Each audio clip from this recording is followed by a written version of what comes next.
Woody, let's give you a break right now. Sir? We're going to give you a break just a second. So they didn't have music radio stations, or how did that work? Yes.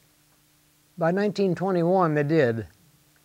They had a Kansas City Star station in Kansas City, Missouri, was one station that we could get on the old vacuum tube radio.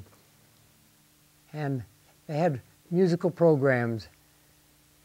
And then there's one at St. Louis, Missouri. I don't remember the call sign of them. My first call sign given to me in amateur radio was 9LW. It was in the 9th district. That was before they established the 0 district. Then the 9 stood for the district, and LW was my initials. All of us, there wasn't too many amateurs in the country at that time. And I had a beautiful big antenna there on the farm I built.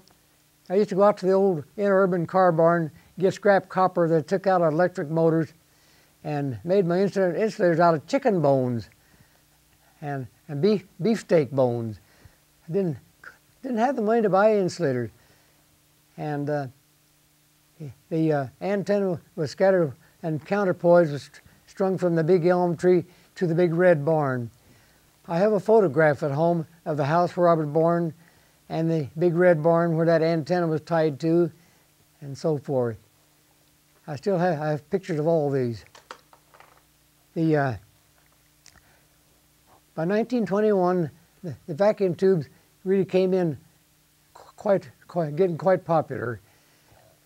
I bought a little 2-tube Crossley radio made by the Crossley Radio Corporation.